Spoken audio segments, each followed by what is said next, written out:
read Psalms 33 verse 11. Praise the Lord. The counsel of the Lord standeth forever, the thoughts of his heart to all generations. Yes. So, lagi nating i-consider at lagi nating tanggapin at lagi nating aminin na ang counsel ng Panginoon standeth forever.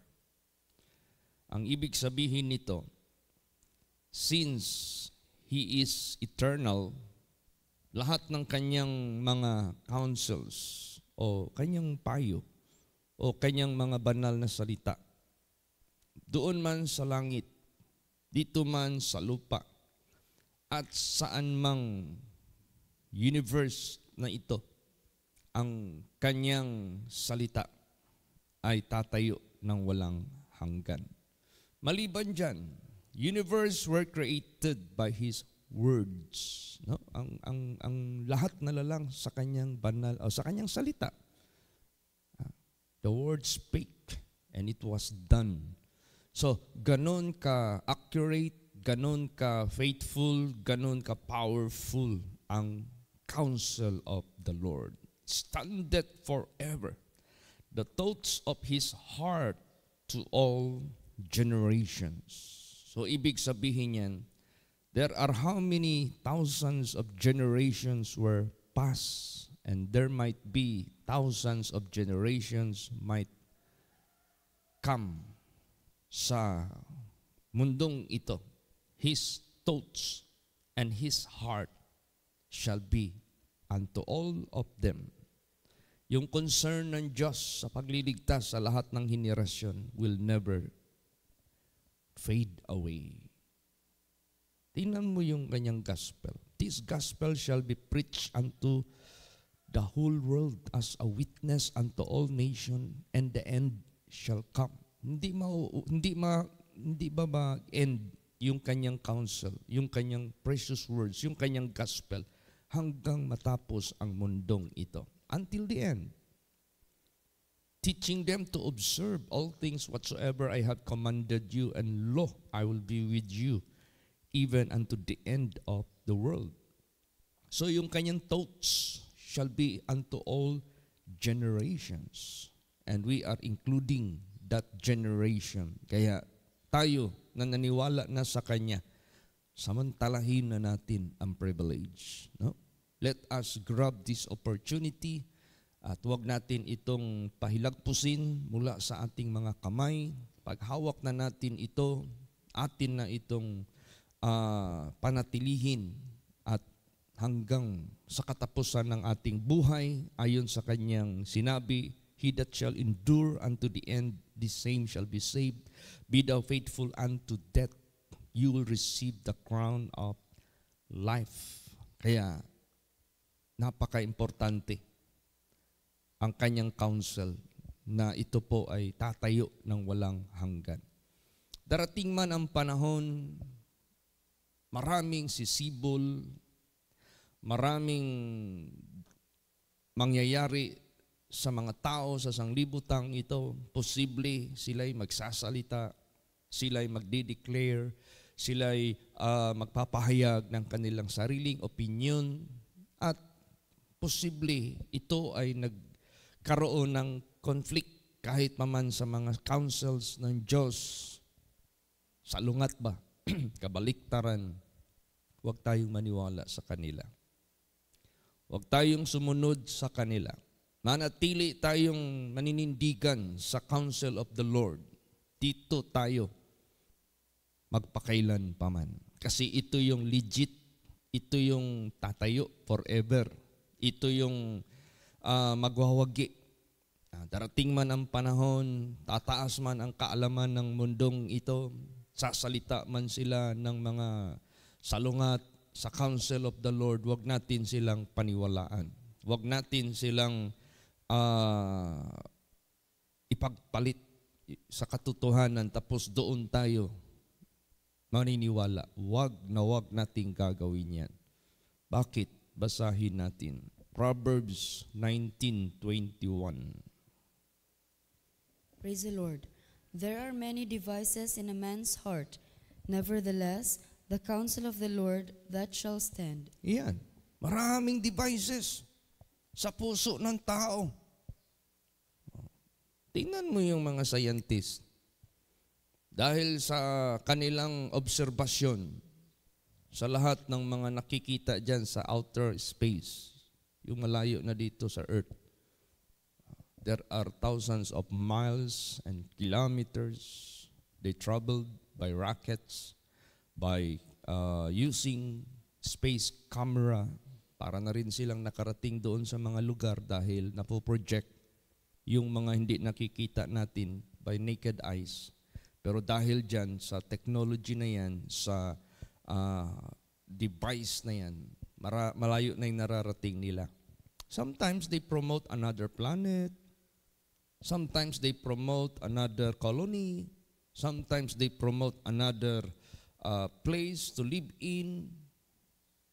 There is no such accurate than the Word of God na ang buhay natin sa sanglibotang ito, whether we like it or not, it is so very quick, napakabilis lang.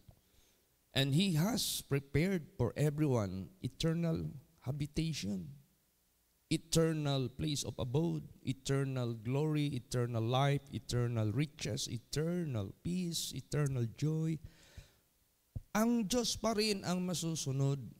At lalot na may hinahayag siya that there is eternal death, that there is eternal place of punishment, that there is eternal agony for those who refuse to obey Him, to believe Him, to submit unto His sovereignty.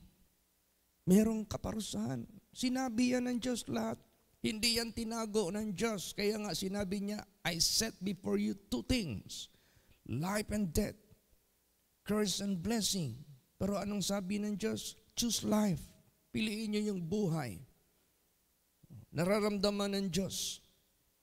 What is the pain? What is the sorrow na maangkin ng ninuman pag hindi mo pinili yung life, yung pag hindi mo pinili yung eternal life. Kaya, there are many devices in a man's heart, nevertheless the counsel of the Lord that shall stand. Ibig sabihin yan, lahat ng mga tao nananalig sa kanilang sariling pag-iisip at yung mga tao nanalig din sa pag-iisip ng mga nagmamagaling sa sanglibutang ito. Hindi na lang nila inilagay ang kanilang pananampalataya sa totoong Diyos, sa totoong nagsasabi, sa makapangyarihan sa lahat, sa magwawagi pagdating ng panahon, siya talaga yung magpiprevail, that truth shall prevail.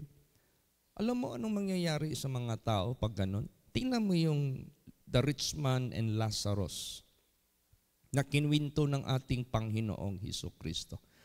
Anong pagmahay, anong pagsisisi ang kanyang ginawa after na namuhay siya sa sanglibotang ito na wala siyang pakialam sa relasyon niya sa buhay na Diyos. Basta kanya, yayaman siya, kakain siya ng maraming pagkain, matikman niya lahat ng mga kasarapan sa buhay, na kung saan ito naman pala ay pain lang ng dyablo, pain lang ng Satanas.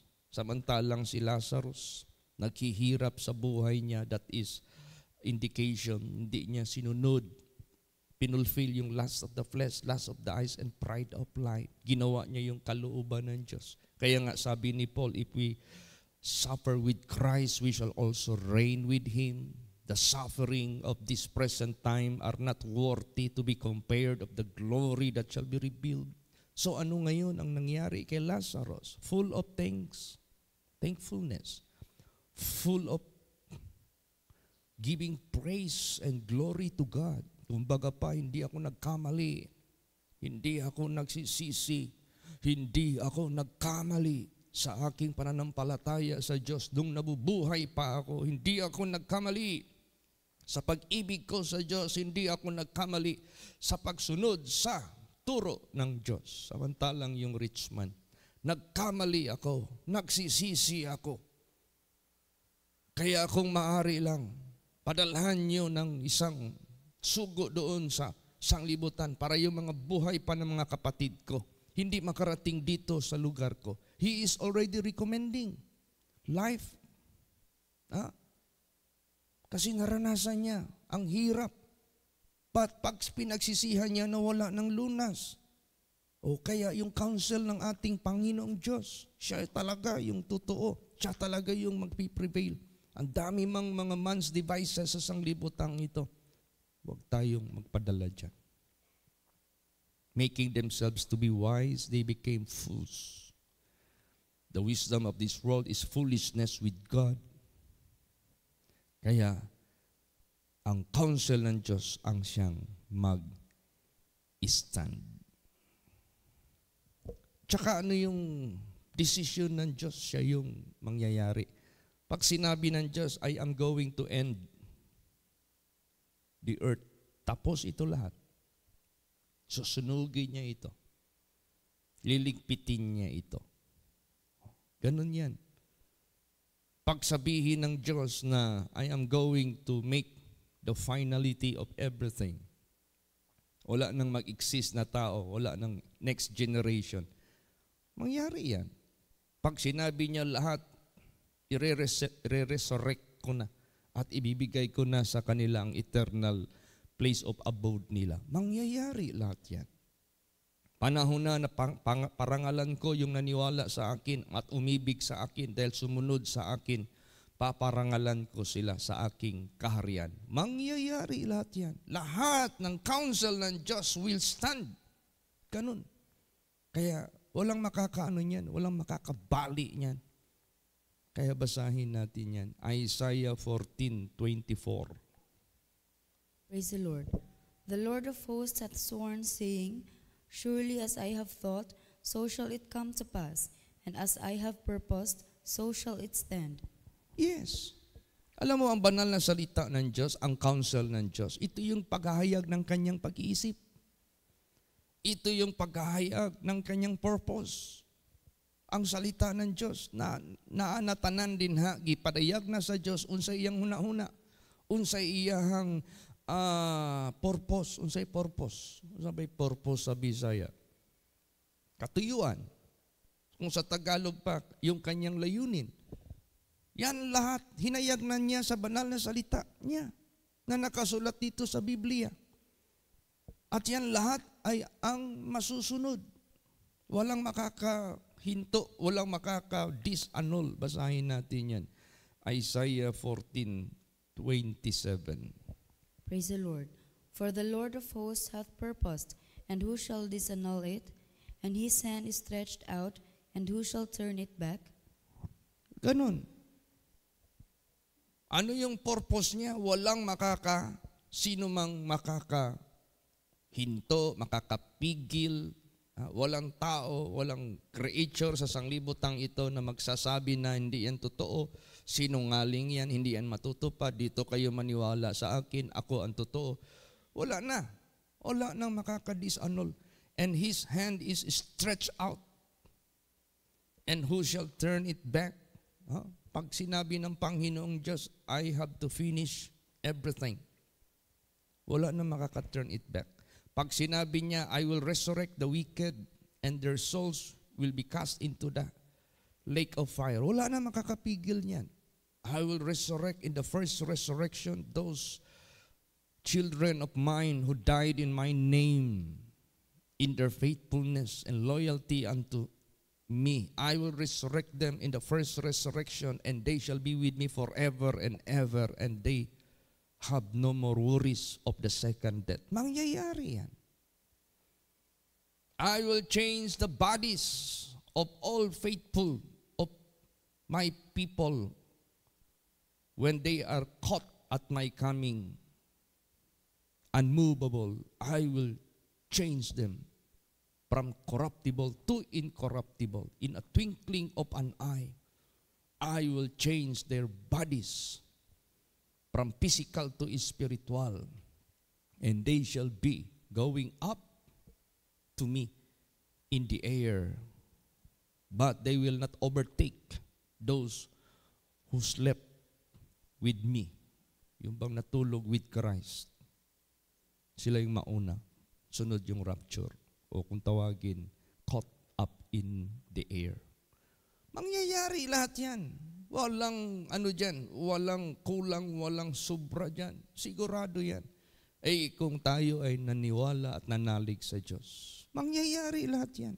Hindi ka talaga magsisisi pagdating ng panahon. Wala nang makakaano niyan. Actually, hinayag na ng Diyos yung pinakahuli. Anong mangyayari mula sa panimulain? Saan mo makita yan? Dito sa Bible. Ano yung panimulain? God, in the beginning, God created the heavens and the earth. Ano yung pinaka-end ng mundong ito? Jesus will be coming and there will be an end of everything. Dineclare na yan ng Panginoong Diyos. Sabi nga sa banal na salita sa 2 Peter, by a fervent heat, He will melt down everything. Tutunawin niya lahat. And this judgment will not harm the believers and the faithful children of God. But this only will harm to those ungodly, to those unrighteous. Tingnan mo, sino yung ungodly? Sino yung unrighteous? Yung hindi naniwala sa Diyos. Yung hindi sumunod sa Kanya, hindi nanalig sa Kanya, hindi nag-consider sa Kanyang authority. Kaya, sa buhay natin, napakahalaga yung counsel ng Diyos. Basahin natin. Isaiah 46 verse 10. Praise the Lord. Declaring the end from the beginning, and from ancient times the things that are not yet done, saying, My counsel shall stand, and I will do all my pleasure. Ayan. Hinayag na niya ang katapusan mula sa panimulain. Itong Bible declared what is the end from the beginning. Accurate lahat yan. From ancient times, the things that are not yet done. Nandito yan sa Bible. Yung mga bagay na hindi pa nangyayari. Future. Yung ancient times, past. Nandito lahat yan. Hinayag niya. Saying, My counsel shall stand. I will do all my pleasure. Ibig sabihin yan, lahat ito magaganap. Accurately, perfectly. There is no such one word that will fail. Heaven and earth may pass away or fail, but His word will never fail. Perfect yan. Ganon ka-importante ang banal na salita ng ating Panginoong Diyos. Pag may mga tao sa sanglibotang ito na magsasalita sa kanyang sariling pamamaraan at hindi naaayon sa kanyang salita, huwag tayong maniwala dyan. Tingnan mo si Kibuloy. Ano mang sabihin niya na salungat sa sinalita ng Diyos, bakak na. Pag sinabi niya na ako ang may-ari ng mundo, o kung siya ang may-ari ng mundo, bakit nakulong siya? Sinabi niya, dadaan kayo lahat sa akin, kung hindi kayo dadaan sa akin, hindi kayo maliligtas. Paano pa maniwala ang tao sa kanya na sa kulungan na siya? Tao pa rin siya, hindi siya Diyos. Yung kanyang sinasalita na parang inaari na siya ay Diyos, bakak na. Hindi yan matupad.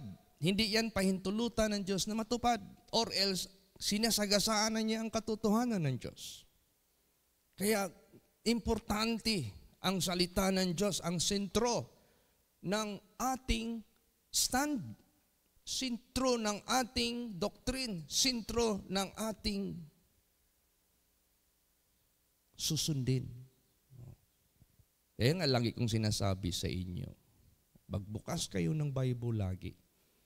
Para kung may sasabihin ako dito, salungat sa Bible, huwag kayong maniwala sa akin. Pero lahat ng sinasabi ko dito, ayon sa banal na salita ng Diyos, tanggapin nyo ang salita na ito, hindi salita ko, salita ng Diyos yan. Effective yan. Matutupad yan sa buhay mo. Hindi yan magsisinungaling magpakailan pa man. Ganun. Kaya tayo, we have to speak as the oracle of God. Do not speak in your own way. Si Kibuloy, anong ginawa ni Kibuloy? Hindi ko sinisiraan si Kibuloy. Hindi kami kaaway ni Kibuloy. Hindi man kami acquainted. Pero bakit sinasampol ko siya? Totoo nangyari sa buhay niya. Totoo, sinabi niya yan. Ang aral yan sa atin lahat as an example na walang tao sa sanglibotang ito na magsasalita in his own way na yan ay matutupad. Palpak lahat yan. Pero kung ang Diyos ang salita niya, ang ating paniwalaan, accurate yan, perfect yan, yan ang mag-prevail, yan ang matupad. Para tayo, huwag tayong manalig sa salita ng tao sa kanyang own version. Dito tayo sa Diyos, huwag sa tao. Praise the Lord. Cursed is the man that trusted in man. Paano yung mga membro niya? Masyado nang nanalig sa kanya. Doon na nanalig sa kanya. Parang Ginoo na ang tingin nila sa tao na yan. Which is wrong. Mali. Do not ever do that. Sa buhay natin, dito sa Bible, may sinabi dyan. Basa. Lamentation 3:37. Praise the Lord. Who is he that saith, and it cometh to pass, when the Lord commandeth it not? Di ba? Sinong tao magsasalita, o kahit anghel pa, na matutupad, subalit hindi naman sinalita ng Diyos. Hindi naman inutos ng Diyos. Hindi naman kalooban ng Diyos. Kahit paanong sabihin ng tao sa sanglibotang ito, pag ito'y sumasalungat sa salita ng Diyos, sa katotohanan ng Diyos, wala lahat yan. Palpak lahat yan. Papahiyaan lahat ng Diyos yan. They will put to shame. Papahiyaan ng Diyos yan. It will not prosper. It shall not stand. God will bring the understanding of the prudent to naught. Papahiyaan ng Diyos lahat yan. Huwag tayong magmamagaling sa sanglibotang ito. Kasi dyan ngayon kikilos ang kapangyarihan ng Diyos. Example ito sa buhay ni Kibuloy. At example natin lahat ito. Huwag nating gayahin ang ginawa ni Kibuloy. Basta magsalita siya, akala mo, hindi niya nakilala ang katotohanan sa salita ng Diyos. Kasi self-centered na siya. Dito na siya sa sarili niya nakasintro. Ipalagay natin marami siyang bunkers, puno ng bulawan. That will not make you as God. Hindi yan magagawa sa iyo na Diyos ka na. Yan ang mahirap Pag yung pride of life, ang tingin mo sa sarili mo, what is Davao City? Hindi pa nga buong Davao City na angkin niya. Napakaliit lang. Tapos angkinin mo na ikaw may-ari ng mundo? Naku, sabihin ko po sa inyo, you are a great liar. I'm not personalizing him. But we need to uphold the counsel of God. We need to abide in the word of God. Kaya maliwanag, who is he that saith, and it cometh to pass, when the Lord commanded it not? Sino dito na magaling na tao sa sanglibotang ito? Kung anong sabihin niya, lahat sabihin niya in his own version. Mangyayari lahat. Wala. Kasi hindi yan inutos ng Diyos. Hindi yan ginusto ng Diyos. Hindi yan ang totoo, katotohanan ng Diyos. That will never stand, but that will come to naught. God will bring to nothing. Walang bisa yan ng ating Panginoong Diyos. Kaya, shift tayo. Focus tayo sa Diyos. Praise the Lord. Wala nang iba. Wala nang iba. There is no other else. Kaya nga, may mga verses dito sa Bible. There is no other God and Savior but He who created everything. Wala nang iba. And that is our Lord Jesus Christ. Wala nang iba. Kaya, sa buhay natin, napaka-importante. Huwag tayong malito. Huwag tayong iligaw sa ibang direksyon. Dito tayo sentro. Maninindigan, maniniwala at mag-abide sa Word of God. Diyan tayo. Bakit? Basa. Psalms 92 verse 5. Praise the Lord. O Lord, how great are thy works, and thy thoughts are very deep. Yan, diyan tayo sa Panginoon. O Panginoon, napakadakila ng iyong mga gawa. Gaano kadakila ang kanyang mga gawa. Look at the universe. What the scientists can say about it. It is infinite. We've been so far. We have seen so much. But until now, the end is unreachable. Di pa namin narating yung end. Because the Word of God says endless, infinite. Praise the Lord. So, totoo lahat ang sinalita ng Diyos. Hindi kay pagsabi ng Diyos, endless, infinite, tapos yung scientist nag-invento ng space camp, paglipad nila, nasangko na sila dito sa atop, end na. Di sinungaling ang Diyos. Kaya, ganun po, napakadakila yung pag-iisip niya. Yung kanyang mga gawa, napakadakila. How great are thy works, and thy thoughts are very deep. Basa pa.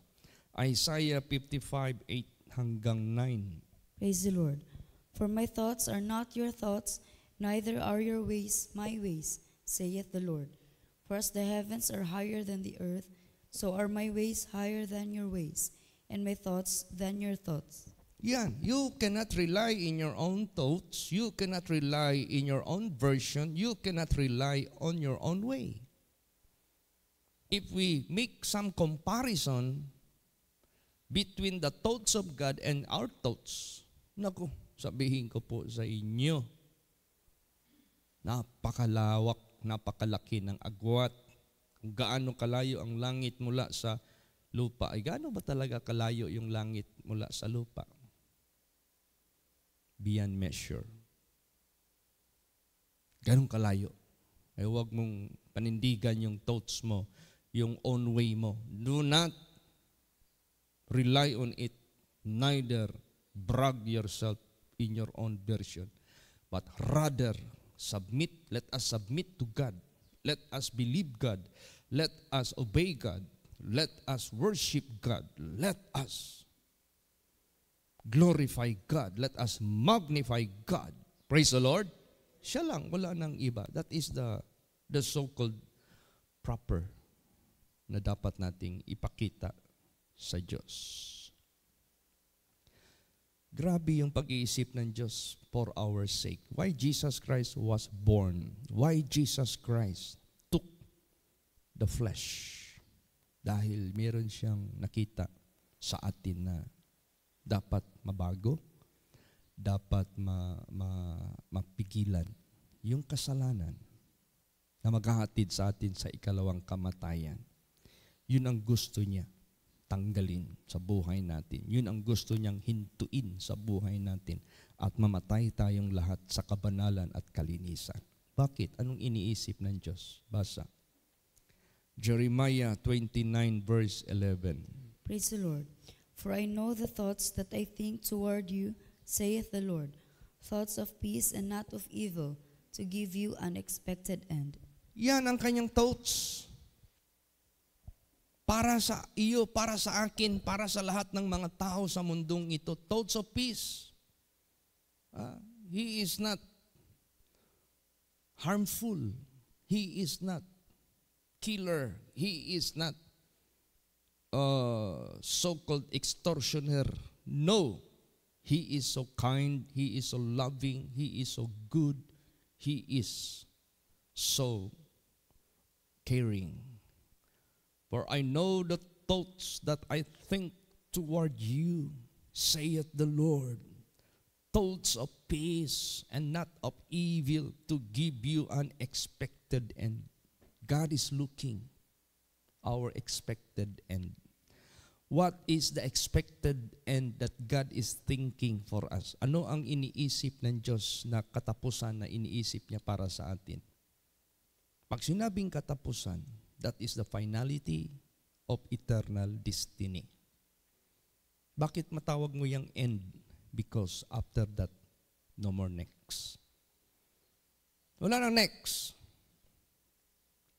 That is permanent. That is why end. But yet, it is endless. Praise the Lord. Ganun. O kaya, ang gusto ng Diyos sa buhay natin, yung kanyang thought para sa atin to give us an expected end. Maraming mga tao pa rin sa mundo hindi nakakaunawa dahil hindi sila naniniwala sa counsel ng Diyos. They do not appreciate the Word of God. They do not appreciate the love of God. They do not appreciate the sacrifice of Jesus. They do not appreciate all the thoughts for the benefit of all men, of all people of this world. Mas naniwala pa sila kay sinungaling, kay Satanas. Mas naniwala pa sila sa Diablo. Kesyo, okay lang lahat ng mga kamunduhan, kasalanan, gawin nyo ng husto yan. Huwag kayong matakot. We are gods. There is no God. Yun ang gusto ni Satanas. Ni Lucifer. Huwag tayong magkamali. Huwag tayong magkamali kasi ang Diyos mismo, yung isip niya sa lahat, He will give us an expected end. Praise the Lord. O kaya tayo rin, mag-isip din tayo. What will be our latter end? Basa. Deuteronomy 32:29. Praise the Lord. Oh, that they were wise, that they understood this, that they would consider their latter end. Yan. Maging matalino sana sila at naunawaan nila ito na dapat nilang isipin ang magiging huli nila. Latter end. Pag sinabing latter end, that is our future. Pag sinabing latter end, that is our final state. Yun na yung result, yun na yung outcome, yun na yung consequence that you will have it forever. I-consider natin yan. Maraming mga tao ngayon sa mundong ito, wala. Basta na lang mag-enjoy sila sa sanglibutang ito kahit sinasaway na sa salita ng Diyos, wala pa rin. Hindi nila iniisip na mamatay ka naman talaga pag yan ay ikinamatay mo sa kamunduhan, kasalanan sa harapan ng Diyos. Unbelief and disobedience. Wala ka, yung latter end mo. You will regret it forever and ever because even a single drop of water is not being what? Cannot be granted. Yan yung si rich man. Grabe yung regrets sa buhay niya. Doon sa latter end niya. Ayan ang isipin natin. Alam mo si Job, ginawa itong example ng Diyos na sa panimulain niya, grabing pagsubok sa buhay niya. Grabe. Pero hindi siya nag-change kasi ang iniisip niya, ang latter end niya. Kaya nga sabi nga ni Job, though worm eat my flesh, yet I still praise God. Yet I shall still see God. Oh, di ba? Ang iniisip ni Job, latter end. Ganon din sa buhay natin. Ano mang mga tukso, ano mang mga pagsubok, walang makakabago sa ating magandang relasyon sa Diyos. Walang makabago sa ating pakitungo sa Diyos na hindi natin siya itatalikdan, neither palitan man ng ano paman. O, tingnan mo si Job. Basahin natin. Ito yung pinaka-brief kasaysayan ni Job. Basa, Job 8:7. Praise the Lord. Though thy beginning was small, yet thy latter end should greatly increase. Yan. Yung kanyang panimulain kahit maliit lang. Pero ang kahuli-huli, napakadakila yung kanyang pag-increase. That is not just literally and materially, but that is foretelling what will be our latter end. Increase, unlimited. Praise the Lord. Ganun, napakasarap. Pag ating muni-munihin ang kanyang banal na salita, nako, Sabihin ko po sa inyo, nothing can compare. Kaya huwag kayong magtamad-tamad magdevotional. Huwag kayong magtamad-tamad magsimba 3 times a week sa mga major services natin. Nako, ang dami nating benefits, sabihin ko po sa inyo. The world cannot afford to give it. Neither anumang government sa sanglibotang ito can do it or can exceed the benefits that we can have from the counsel of God. Praise the Lord. Walang makakompare niyan. Kaya, mahalin natin ang counsel ng Diyos, ang pagpakinig at ang pagsunod. What is the purpose of hearing and reading the Bible? To do it, to keep it, because you will receive the great reward. Yan ang totoo. Kaya, itong counsel ng Diyos, tanggapin natin lagi ito. Huwag natin itong sayangan. Para yung latter end natin, the best. Sulit. Higit ka pa nakapunta nag-migrate ng US. Higit ka pa nag-migrate ng Amerika, ng Canada, ng Australia, ng Japan, ng Germany, ng Dubai. Wala yan. Higit pa dyan. Sino bang nag-migrate sa iba-ibang bansa, sa first world country na hindi tumatanda? Sino bang nag-migrate sa buong mundong ito na nag-migrate sa ibang lugar na hindi na sila nagli-labor? Punta ka sa abroad. Sabi nga nila, mas maganda pa sa Pilipinas, dyan na ako mag-retire. Kasi para akong hari dyan. I can hire driver, I can hire. Doon, mag-hire ka ng driver. You cannot afford that unless you are billionaire. So, the most people of the first world countries na nag-migrate doon from the Philippines, yung mga Pilipino, sabihin ko po sa inyo, pressured. Walang lugar na katulad sa lugar ng Diyos na hino-offer niya sa atin. Praise the Lord. Wala. Kaya yung latter end natin, isipin natin. You are not going to somewhere first in the first world countries of this world because all of these are perishable. There is no permanent cities in this world. But we are seeking whose builder and maker is God. Yan ang ating laging tumbukin. Kaya, yung counsel niya, tanggapin natin. Basa, Proverbs 19:20. Praise the Lord. Hear counsel and receive instruction, that thou mayest be wise in thy latter end. Yan, makinig ka.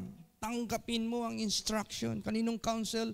Counsel ng Diyos. Hindi counsel ni Elon Musk. Hindi counsel ni yung mga tinaguriang pinakamayaman sa mundong ito. Hindi.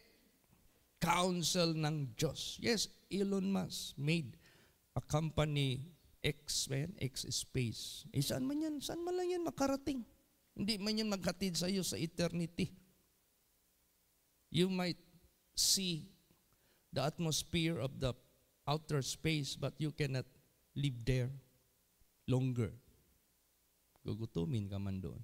Hahanap ka man talaga ng earth. Wala talaga. Kaya napakadakila ng Diyos.